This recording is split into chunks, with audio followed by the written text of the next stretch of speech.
बिस्मिल्लाहिर्रहमानिर्रहीम। बच्चों welcome to my channel. बच्चों आज इस वीडियो में हम क्या करने वाले हैं, आज हम इस वीडियो में छठी जमात के तीसरे सबक सही आदाद यानी इंटीजर्स। तो आज हम क्या करने वाले हैं, इस सबक की मशक़ी सेट 5 को हल करने के लिए जो बुनियादी मालूमात हमको आना चाहिए, जो बुनियादी चीज़ें हमको मालूम होना चाहिए, तो आज हम क्या करने वाले हैं, इस वीडियो में उन बुनियादी मालूमात को डिटेल में समझने वाले हैं। ठीक है बच्चों, आज के हमारे वीडियो का ये जो टॉपिक है, ये इतना अहम टॉपिक है कि इस टॉपिक को समझने में 9वीं और 10वीं के तलबा को भी परेशानी होती है। लेकिन बच्चों आपको परेशान होने की ज़रूरत नहीं है, क्योंकि मैं आपको ये टॉपिक इस आसान तरीके से समझाने वाला हूँ कि आप इस टॉपिक को ज़िंदगी भर नहीं भूलेंगे। और बच्चों मेरा आपसे ये भी वादा है कि अगर आप हमारे चैनल के साथ इसी तरह से बने रहेंगे तो आप कभी भी मैथमेटिक्स में, रियाजी में हारेंगे नहीं। ठीक है, तो चलिए बच्चों हम इस वीडियो की शुरुआत करते हैं। बच्चों आज के हमारे इस वीडियो का टॉपिक क्या है, आज के हमारे इस वीडियो का टॉपिक है सही आदाद की जमा, एडिशन ऑफ इंटीजर्स। ठीक है बच्चों, हमको इस वीडियो में क्या सीखना है, हमको ये सीखना है कि सही आदाद की जमा किस तरह से की जाती है। बच्चों सही आदाद या इंटीजर्स किनको कहा जाता है? सही आदाद यानी सिफर, मुस्बत आदाद और मनफी आदाद। सिफर, मुस्बत आदाद और मनफी आदाद, इन तीनों आदाद के ग्रुप को क्या कहा जाता है? सही आदाद कहा जाता है, इंटीजर्स कहा जाता है। ठीक है, तो बच्चों आज हमको इस वीडियो में क्या समझना है, आज हमको इस वीडियो में ये समझना है कि सही आदाद इंटीजर्स की जमा किस तरह से की जाती है। ठीक है बच्चों, मुकम्मल आदाद की जमा किस तरह से की जाती है, इसको तो आप पहले से ही जानते हैं। आपने 5वीं जमात तक ये सीखा है कि मुकम्मल आदाद की जमा किस तरह से की जाती है, होल नंबर्स को किस तरह से ऐड किया जाता है। लेकिन बच्चों इस वीडियो में हम ये समझने वाले हैं कि सही आदाद की जमा किस तरह से की जाती है, इंटीजर्स को किस तरह से ऐड किया जाता है। तो चलिए बच्चों हम सही आदाद की जमा किस तरह से की जाती है इसको डिटेल में समझ लेते हैं। बच्चों सही आदाद किनको कहा जाता है? सही आदाद यानी सिफर, मनफी आदाद और मुस्बत आदाद, इन तीनों के ग्रुप को क्या कहा जाता है? सही आदाद कहा जाता है, इंटीजर्स कहा जाता है। ठीक है, तो चलिए हम सही आदाद की जमा किस तरह से की जाती है इसको समझ लेते हैं। बच्चों सबसे पहले हम ये देखेंगे कि दो मुस्बत आदाद की जमा किस तरह से की जाती है। ठीक है, फ़र्ज़ कीजिए बच्चों हमारे पास दो मुस्बत आदाद है, 2 और 4। हमको क्या करना है, इन दो मुस्बत आदाद की जमा किस तरह से की जाती है इसको देखना है। ठीक है, अब बच्चों ये 2 जमा 2 का क्या मतलब है? 2 जमा 2 का मतलब ये है कि यहाँ पर ये जो मुस्बत 2 लिखे गए, ये मुस्बत 2 लिखे गए बच्चों, यहाँ पर आप देख सकते हैं कि 2 से पहले कोई भी अलामत नहीं है। तो जैसे कि हम जानते हैं कि जिस अदद से पहले जमा की अलामत होती है या कोई भी अलामत नहीं होती तो हम उसको क्या कहते हैं? मुस्बत अदद कहते हैं, पॉजिटिव नंबर कहते हैं। ठीक है बच्चों, हम यहाँ पर क्या फ़र्ज़ करेंगे, यहाँ पर हम ये फ़र्ज़ करेंगे कि जो अदद मुस्बत अदद है तो हम ये फ़र्ज़ करेंगे कि उतनी रकम हमारे पास है। ठीक है, मुस्बत अदद को हम क्या फ़र्ज़ करेंगे? मुस्बत अदद को हम ये फ़र्ज़ करेंगे कि उतनी रकम हमारे पास मौजूद है। ठीक है, तो यहाँ पर क्या लिखा गया है? यहाँ पर लिखा गया है मुस्बत 2, ठीक है, +2। ठीक है, तो मुस्बत 2 को हम क्या फ़र्ज़ करेंगे? मुस्बत 2 का मतलब हम ये फ़र्ज़ करेंगे कि 2 रुपये हमारे पास मौजूद है। ठीक है, इसी तरह से बच्चों यहाँ पर आप देख सकते हैं कि ये क्या है, ये मुस्बत 4 है। ठीक है, 4 के पहले भी कोई अलामत नहीं लिखी गई है, तो इसका मतलब क्या होगा? इसका मतलब ये होगा कि ये भी क्या है? मुस्बत अदद है। ठीक है, तो मुस्बत अदद का मतलब हम क्या लेंगे? मुस्बत अदद का मतलब ये लेंगे कि उतने रुपए हमारे पास मौजूद है। ठीक है, तो यहाँ पर मुस्बत 4 का क्या मतलब होगा? मुस्बत 4 का मतलब ये होगा कि हमारे पास 4 रुपये भी मौजूद है। ठीक है, तो 2 जमा 4 का क्या मतलब होगा? 2 जमा 4 का मतलब ये होगा कि हमारे पास 2 रुपये भी मौजूद है और 4 रुपये भी मौजूद है। ठीक है, तो इस तरह से बच्चों हमारे पास कुल मिलाकर कितने रुपए मौजूद है?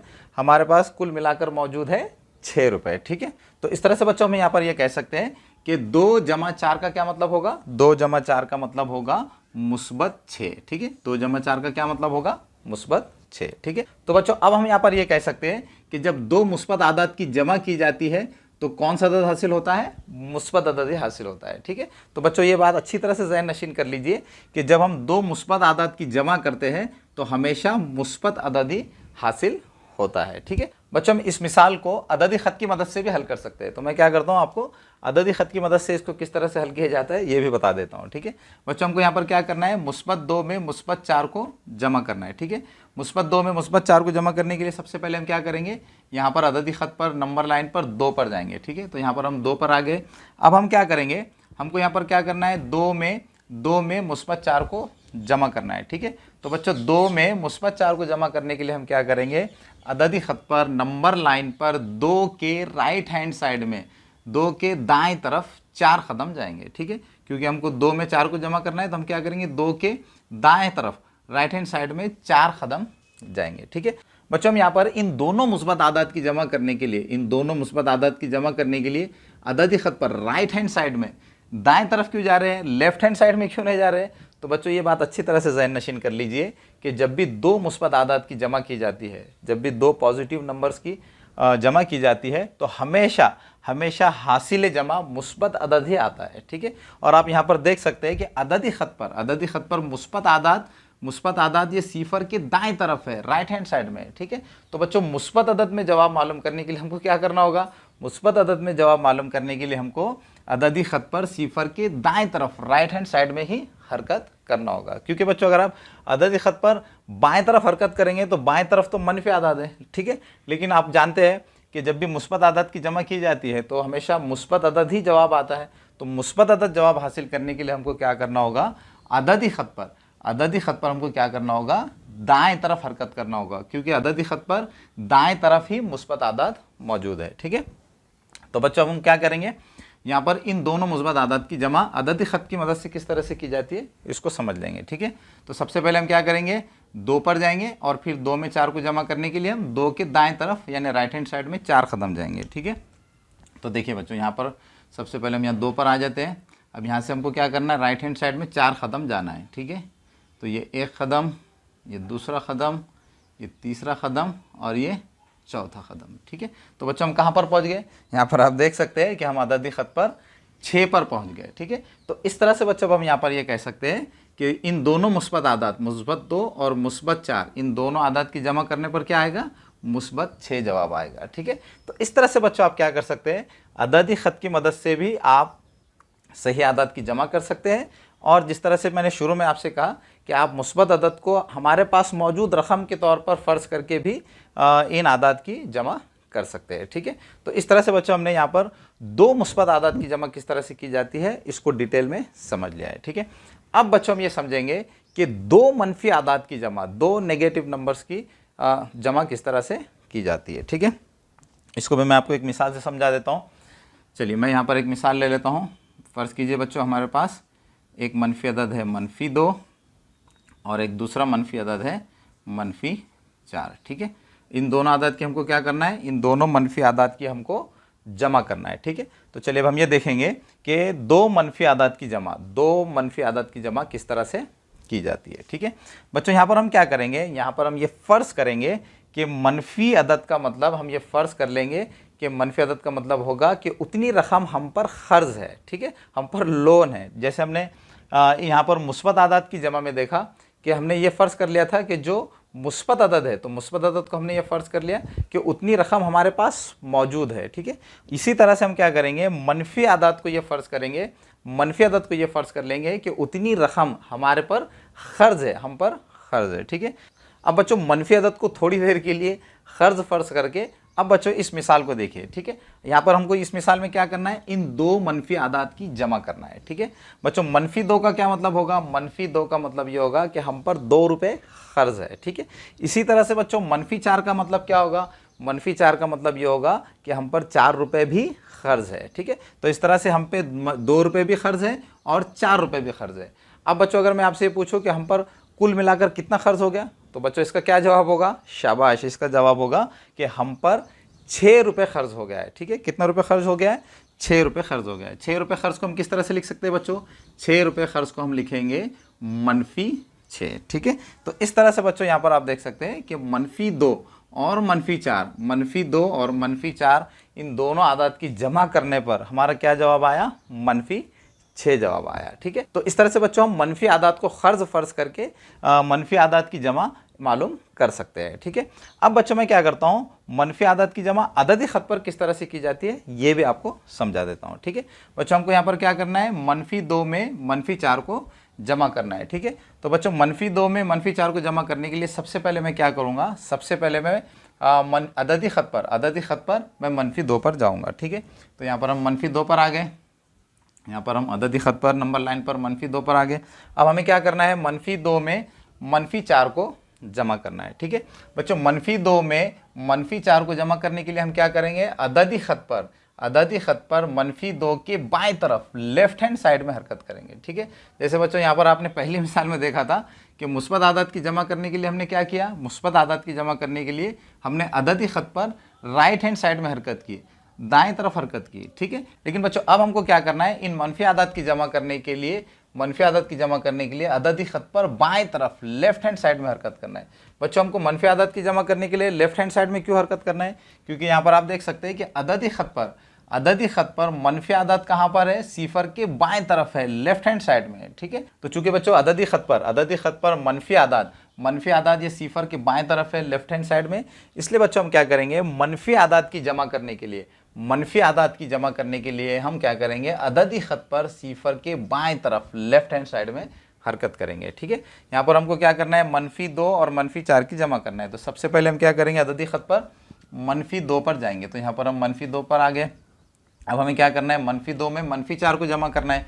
तो -2 में -4 को जमा करने के लिए हम क्या करेंगे, -2 के बाएं तरफ लेफ्ट हैंड साइड में 4 कदम हरकत करेंगे। ठीक है, तो यहाँ से हम लेफ्ट हैंड साइड में ये पहला कदम चलते हैं तो -3 पर पहुँच गए, फिर हम दूसरा कदम चलते हैं तो -4 पर पहुँच गए, तीसरे कदम पर हम -5 पर पहुँच गए और चौथे कदम पर हम कहाँ पहुँच गए, -6 पर पहुँच गए। ठीक है, तो इस तरह से बच्चों यहाँ पर हम ये कह सकते हैं कि -2 और -4 और -4 की जमा करने पर क्या जवाब आएगा, -6 जवाब आएगा। ठीक है, तो इस तरह से बच्चों अब हम यहाँ पर ये कह सकते हैं कि मनफी आदाद की जमा करने पर क्या आएगा, मनफी अदद ही आएगा। ठीक है, जैसे बच्चों हमने ऊपर पहली मिसाल में देखा कि मुस्बत आदाद की जमा करने पर क्या आता है, मुस्बत अदद आता है। ठीक है, और अभी हमने क्या देखा, मनफी आदाद की जमा करने पर मनफी अदद ही हासिल होता है। अब बच्चों हम ये समझेंगे कि अगर एक मुस्बत अदद हो और एक मनफी अदद हो, तो इनकी जमा करने पर हासिल जमा क्या आएगी। ठीक है बच्चों, इसको भी मैं आपको एक मिसाल से समझा देता हूँ।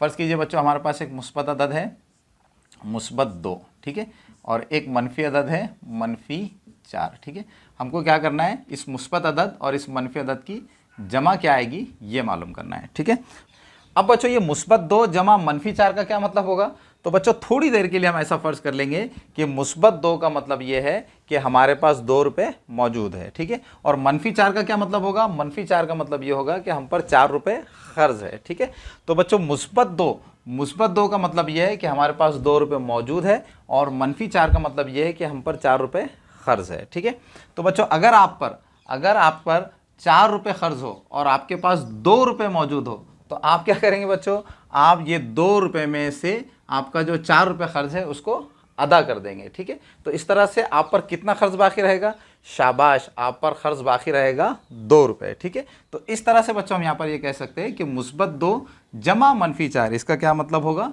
इसका मतलब होगा -2। ठीक है, तो इस तरह से बच्चों यहाँ पर आप देख सकते हैं कि जब हमने एक मुस्बत अदद और एक मनफी अदद की जमा की तो हमारा जवाब क्या आया, मनफी अदद आया है। ठीक है, इसको बच्चों हम क्या कर सकते हैं, अददी ख़त की मदद से भी समझ सकते हैं। ठीक है बच्चों, देखिए यहाँ पर हमको क्या करना है, -2 में जमा करना है -4 को। ठीक है, तो सबसे पहले बच्चों मैं क्या करूँगा, सबसे पहले मैं अददी ख़त पर -2 पर जाऊँगा। ठीक है, तो यहाँ पर मैं सबसे पहले -2 पर चले जाता हूँ, तो यहाँ पर मैं -2 पर आ गया हूँ। ठीक है, अब बच्चों को यहाँ पर क्या करना है, -2 में -4 को जमा करना है। ठीक है बच्चों, -2 में -4 को जमा करने के लिए हम क्या करेंगे, सबसे पहले अददी ख़त पर -2 पर जाएंगे और फिर -2 के बाएं तरफ लेफ्ट हैंड साइड में 4 कदम हरकत करेंगे, क्योंकि हमको यहाँ पर क्या करना है, मनफी अदद की जमा करना है। ठीक है, तो बच्चों हम क्या कर रहे हैं, मनफी अदद की जमा करने के लिए हम अददी ख़त पर लेफ्ट हैंड साइड में बाएं तरफ हरकत कर रहे हैं, क्योंकि यहाँ पर आप देख सकते हैं कि अददी ख़त पर मनफी आदाद किधर है, मनफी आदाद सिफर के बाएं तरफ है, लेफ्ट हैंड साइड में। तो बच्चों ये बात हमेशा याद रखिए कि जब भी मनफी आदाद की जमा की जाती है, मनफी आदाद की जमा करने के लिए हम क्या करेंगे, मनफी आदाद को जमा करने के लिए हम अददी ख़त पर लेफ्ट हैंड साइड में बाएं तरफ हरकत करेंगे, और मुस्बत आदाद की जमा करने के लिए हम क्या करेंगे, दाएं तरफ राइट हैंड साइड में हरकत करेंगे। ठीक है, तो इस तरह से बच्चों हम यहाँ पर -2 और -4 की जमा क्या आएगी, अददी ख़त की मदद से मालूम कर सकते हैं। ठीक है, तो बच्चों -2 में -4 को जमा करने के लिए सबसे पहले हम क्या करेंगे, -2 पर जाएंगे और यहाँ से लेफ्ट हैंड साइड में 4 कदम हरकत करेंगे। तो ये 1 कदम, ये 2 कदम, ये 3 कदम और ये 4 कदम। ठीक है, तो इस तरह बच्चों हम कहाँ पर पहुँच गए, हम -2 पर पहुँच गए। तो अब बच्चों हम यहाँ पर ये कह सकते हैं कि -2 जमा -4, -2 जमा -4, इसका जवाब क्या आएगा, -2। ठीक है, तो इस तरह से बच्चों आप क्या कर सकते हैं, एक मुस्बत अदद और एक मनफी अदद की जमा अददी ख़त की मदद से भी कर सकते हैं। ठीक है, अब बच्चों हम एक और एग्जाम्पल ले लेंगे जिसमें हम ये देखेंगे कि एक मुस्बत अदद और एक मनफी अदद की जमा किस तरह से की जाती है। ठीक है बच्चों, यहाँ पर मैं क्या करता हूँ, एक मनफी अदद ले लेता हूँ -2 और एक मुस्बत अदद ले लेता हूँ -4। ठीक है, अब बच्चों आपको क्या करना है, -2 और -4, यहाँ पर भी बच्चों मैंने क्या किया है, इस मिसाल में एक मुस्बत अदद लिया है और एक मनफी अदद लिया है। ऊपर वाली मिसाल में भी मैंने क्या किया था, एक मुस्बत अदद लिया था और एक मनफी अदद लिया था। ठीक है बच्चों, हम यहाँ पर क्या देख रहे हैं, हम यहाँ पर ये मालूम करने की कोशिश कर रहे हैं कि एक मुस्बत अदद और एक मनफी अदद की जमा करने पर क्या जवाब आता है। ठीक है, अब बच्चों को यहाँ पर क्या करना है, यहाँ पर हमको -2 और -4 इन दोनों आदात की जमा क्या आएगी ये मालूम करना है। ठीक है बच्चों, सबसे पहले हम क्या करेंगे, बग़ैर अददी ख़त की मदद से ये मालूम करेंगे कि -2 और -4 की जमा क्या आती है। ठीक है बच्चों, -2 का मतलब हम क्या फ़र्ज़ करेंगे, -2 का मतलब हम ये फ़र्ज़ करेंगे कि हम पर 2 रुपये क़र्ज़ है। ठीक है, और -4 का मतलब हम क्या फ़र्ज़ करेंगे, -4 का मतलब हम ये फ़र्ज़ करेंगे कि हमारे पास 4 रुपये मौजूद है। ठीक है, तो अगर बच्चों आपके पास 4 रुपये मौजूद है और आप पर 2 रुपये क़र्ज़ है, तो आप क्या करेंगे, आपके पास के 4 रुपये जो मौजूद है उसमें से 2 रुपये क़र्ज़ अदा कर देंगे। ठीक है, तो इस तरह से बच्चों आपके पास कितने रुपए मौजूद रहेंगे, शाबाश, इस तरह से आपके पास 2 रुपये मौजूद रहेंगे। ठीक है, तो चूंकि आपके पास 2 रुपये मौजूद है इसलिए हम इसको किस तरह से ज़ाहिर करेंगे, हम इसको मुस्बत से ज़ाहिर करेंगे। ठीक है, -2 से ज़ाहिर करेंगे। ठीक है बच्चों, यहाँ पर हमने ये जो -2 लिखा है तो इसको हम क्या कर सकते हैं, बग़ैर अलामत के भी लिख सकते हैं। मुस्बत अदद को आप जमा की अलामत के साथ भी लिख सकते हैं और जमा की अलामत के बगैर भी लिख सकते हैं। ठीक है, तो इस तरह से बच्चों आप यहाँ पर देख सकते हैं कि यहाँ पर हमने एक मनफी अदद और एक मुस्बत अदद की जमा की तो हमारा क्या जवाब आया, हमारा जवाब आया मुस्बत अदद। ठीक है, तो इस तरह से बच्चों -2 और -4 की जमा करने पर क्या जवाब आया, -2 जवाब आएगा। ठीक है बच्चों, इस मिसाल को हम अददी ख़त की मदद से भी हल कर लेते हैं ताकि आपको अच्छी तरह समझ में आ जाए। ठीक है बच्चों, हमको क्या करना है, -2 में -4 को जमा करना है। तो -2 में -4 को जमा करने के लिए सबसे पहले हम क्या करेंगे, अददी ख़त पर -2 पर जाएंगे। ठीक है, तो यहाँ पर हम -2 पर आ जाते हैं। ठीक है, तो यहाँ पर हम -2 पर आ गए। अब हमें क्या करना है, -2 में -4 को जमा करना है। ठीक है बच्चों, यहाँ पर गौर से देखिए कि हमको क्या करना है, -4 को जमा करना है। ठीक है, तो -4 को जमा करने के लिए बच्चों हमको क्या करना होगा, -4 को जमा करने के लिए हमको अददी ख़त पर दाएं तरफ राइट हैंड साइड में हरकत करना होगा। ठीक है बच्चों, अभी थोड़ी देर पहले आपने ये देखा कि अददी ख़त पर मुस्बत अदद को जमा करने के लिए हम क्या करते हैं, राइट हैंड साइड में हरकत करते हैं। ठीक है, और मनफी आदत को जमा करने के लिए क्या करते हैं, लेफ्ट हैंड साइड में हरकत करते हैं।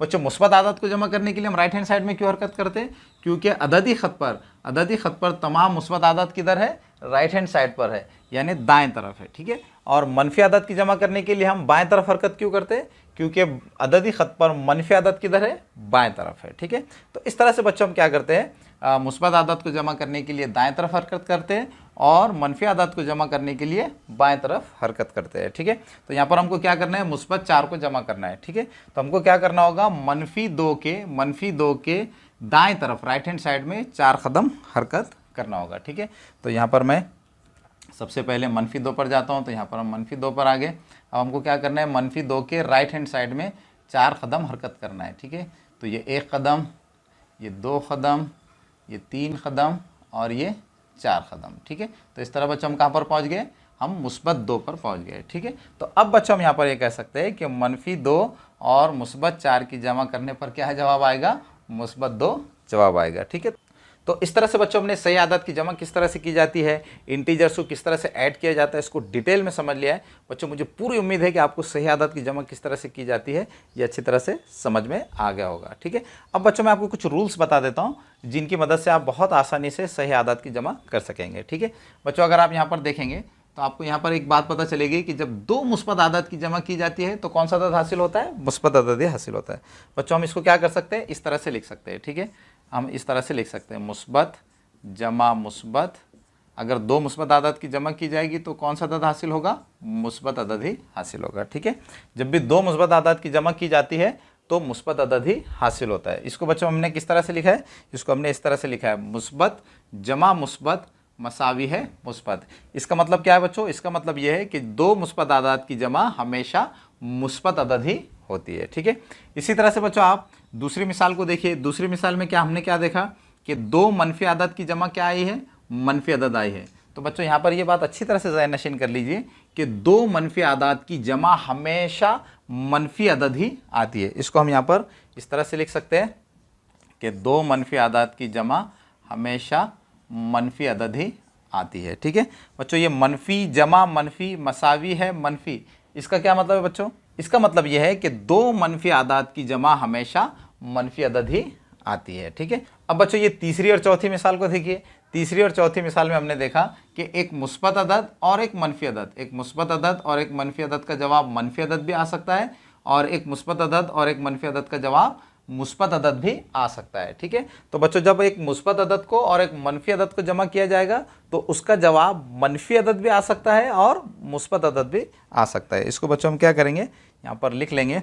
अगर एक मुस्बत अदद हो और एक मनफी अदद हो, एक मुस्बत अदद हो और एक मनफी अदद हो, तो इनकी जमा क्या आ सकती है? इनकी जमा मुस्बत अदद भी आ सकती है और मनफी अदद भी आ सकती है। अगर एक मुस्बत अदद हो और एक मनफी अदद हो, या एक मनफी अदद हो और एक मुस्बत अदद हो, तो इनकी जमा क्या आ सकती है? इनकी जमा मुस्बत अदद भी आ सकती है या मनफी अदद भी आ सकती है। ठीक है, तो बच्चों अगर आप इन रूल्स को अच्छी तरह से जहन नशीन कर लेंगे तो आप बहुत आसानी से सही आदाद की जमा कर सकेंगे। ठीक है बच्चों, यहाँ पर हमको क्या रूल मालूम है? सही आदाद की जमा के हमको यहाँ पर ये रूल मालूम हुए कि दो मुस्बत आदाद की जमा हमेशा मुस्बत अदद ही आती है। और इसकी मिसाल बच्चों हमने यहाँ पर देखा कि दो मुस्बत आदाद की जमा क्या आई है? मुस्बत अदद ही आई है। ठीक है, इसी तरह से दूसरा रूल क्या है? दूसरा रूल यह है कि दो मनफी आदाद की जमा हमेशा मनफी अदद ही आती है। इसकी मिसाल हमने क्या देखी? यहाँ पर हमने इसकी मिसाल देखी कि दो मनफी आदाद की जमा मनफी अदद ही आई है। ठीक है, इसी तरह से बच्चों हमने तीसरा और चौथा रूल क्या देखा? तीसरे और चौथे रूल में हमने ये देखा कि अगर एक मुस्बत अदद हो और एक मनफी अदद हो, एक मुस्बत अदद हो और एक मनफी अदद हो, तो उनकी जमा मुस्बत अदद भी आ सकती है और मनफी अदद भी आ सकती है। बच्चों अगर एक मुस्बत अदद हो और एक मनफी अदद हो तो उनकी जमा मुस्बत अदद भी आ सकती है और मनफी अदद भी आ सकती है। इसकी मिसाल हमने क्या देखी? इसकी मिसाल हमने यहाँ पर ये देखी कि यहाँ पर एक मुस्बत अदद है और एक मनफी अदद है, तो इसका जवाब क्या आया? मनफी अदद आया। यहाँ पर इस मिसाल में एक मुस्बत अदद है, एक मनफी अदद है, लेकिन इसका जवाब क्या आया? मुस्बत अदद आया। तो इसका मतलब क्या है कि अगर एक मुस्बत अदद हो और एक मनफी अदद हो तो उनका जवाब मुस्बत अदद भी आ सकता है या मनफी अदद भी आ सकता है। ठीक है, तो बच्चों अगर आप इन तमाम चीज़ों को अच्छी तरह से जहन नशीन कर लेंगे तो आप बहुत आसानी से सही आदाद की जमा, इंटीजर्स की जमा कर सकेंगे। अब बच्चों आखिर में आपको सही आदाद की जमा करने का एक शॉर्टकट बता देता हूँ, एक आसान तरीका बता देता हूँ जिसकी मदद से आप बहुत आसानी से सही आदाद की जमा कर सकेंगे। ठीक है बच्चों, एक जैसी अलामतों वाले अददों की जमा करने के लिए हम क्या करेंगे? एक जैसी अलामतों वाले अददों की जमा करने के लिए हम क्या करेंगे? उन आदाद की जमा करेंगे और हासिल जमा में उन आदाद की जो एक जैसी अलामत है उसको लिख देंगे। ठीक है, जैसे बच्चों यहाँ पर आप देख सकते हैं कि यहाँ पर ये जो दोनों आदाद है, ये दोनों आदाद एक जैसी अलामतों वाले आदाद है। ठीक है, दो भी मुस्बत अदद है और चार भी मुस्बत अदद है। ठीक है, तो यहाँ पर ये जो दोनों आदाद है, ये दोनों आदाद कैसे है? एक जैसी अलामतों वाले आदाद है। ठीक है बच्चों, एक जैसी अलामतों वाले आदाद की जमा करने का मैंने शॉर्टकट क्या बताया? उसका शॉर्टकट मैंने ये बताया कि हम उनकी जमा करने के लिए क्या करेंगे? उन दोनों आदाद की जमा कर लेंगे और हासिल जमा में यानी जमा के जवाब में हम क्या करेंगे? उन दोनों आदाद की जो एक जैसी अलामत है उसको वहाँ पर लिख लेंगे। ठीक है, तो यहाँ पर देखिए, यहाँ पर इन दो एक जैसी अलामतों वाले आदाद की जमा करने के लिए हमको क्या करना होगा? इन दोनों आदाद की जमा करना होगा। तो 2 और 4 कितने हो जाएंगे? 2 और 4 6। ठीक है, अब बच्चों हासिल जमा में यानी 6 में 6 के साथ कौन सी अलामत आएगी? 6 के साथ अलामत आएगी इन दोनों आदाद की जो एक जैसी अलामत है। तो इन दोनों आदाद की एक जैसी अलामत क्या है? जमा की अलामत है। तो यहाँ पर जवाब में क्या आ जाएगी? जमा की अलामत आ जाएगी। ठीक है, और बच्चों आप जानते हैं कि किसी अदद से पहले अगर जमा की अलामत हो तो हम उसको लिख भी सकते हैं और नहीं भी लिख सकते हैं। ठीक है, तो इस तरह से बच्चों आप क्या कर सकते हैं? दो एक जैसी अलामतों वाले अददों की जमा कर सकते हैं। ठीक है बच्चों, अब हम ये देखेंगे कि अगर दिए हुए अदद की अलामतें मुख्तलिफ हो, अलग अलग हो, तो उनकी जमा किस तरह से की जाती है। ठीक है बच्चों, मुख्तलिफ अलामतों वाले अददों की जमा करने के लिए क्या किया जाता है? उन आदाद की अलामतों को नज़रअंदाज कर दिया जाता है और फिर उनकी तफरीक की जाती है और फिर हासिल तफरीक में यानी तफरीक के जवाब में क्या किया जाता है, जो अदद बड़ा होता है उसके साथ जो अलामत होती है वही अलामत हासिल तफरीक में यानी तफरीक के जवाब में लिख दी जाती है। ठीक है, तो इस तरह से बच्चों हम क्या कर सकते हैं, मुख्तलिफ अलामतों वाले अददों की जमा मालूम कर सकते हैं। ठीक है बच्चों, मैं आपको इसको एग्जाम्पल से समझा देता हूँ ताकि आपको ये अच्छी तरह से समझ में आ सके। बच्चों देखिए, यहाँ पर हमको क्या करना है, मुख्तलिफ अलामतों वाले अददों की जमा मालूम करना है। ठीक है, यहाँ पर आप देख सकते हैं 2 के साथ जमा की अलामत है, 4 के साथ तफरीक की अलामत है, यानी ये मुख्तलिफ अलामतों वाले आदाद है। ठीक है बच्चों, अभी हमने क्या देखा, अभी हमने देखा कि अगर आदाद की अलामतें एक जैसी हो तो उनकी जमा मालूम करने के लिए क्या किया जाता है, उन आदाद की जमा कर दी जाती है और फिर उन आदाद की जो एक जैसी अलामत है तो जवाब में उस अलामत को लिख दिया जाता है। ठीक है, लेकिन बच्चों जब मुख्तलिफ अलामतों वाले आदाद की जमा की जाती है तो मुख्तलिफ अलामतों वाले अददों की जमा करने के लिए उन आदाद की जमा नहीं की जाती बल्कि उन आदाद की तफरीक की जाती है। ठीक है, जैसे बच्चों यहाँ पर आप देख सकते हैं कि ये मुख्तलिफ अलामतों वाले आदाद है। ठीक है, इन मुख्तलिफ अलामतों वाले आदाद की जमा मालूम करने के लिए हम क्या करेंगे, इन आदाद में जो अलामतें हैं इन अलामतों को नज़रअंदाज कर देंगे, यानी थोड़ी देर के लिए उनको भूल जाएंगे और फिर क्या करेंगे, इन आदाद की तफरीक करेंगे। ठीक है, तो 4 में से 2 को तफरीक करेंगे तो क्या आएंगे, 2 आएंगे। ठीक है, अब बच्चों क्या करेंगे, अब हम इन आदाद में जो बड़ा आदद है उसके साथ जो अलामत है उस अलामत को जवाब में लिख देंगे। ठीक है, तो यहाँ पर आप देख सकते हैं कि इन दोनों आदाद में 4 ये अदद बड़ा है तो हम क्या करेंगे, इसके साथ जो अलामत है तफरीक की अलामत तो उसको जवाब में लिख देंगे। ठीक है, तो इस तरह से हम क्या कर सकते हैं, मुख्तलिफ अलामतों वाले आदाद की जमा कर सकते हैं। ठीक है बच्चों, इस मिसाल को भी देख लीजिए ताकि आपको अच्छी तरह से समझ में आ जाए।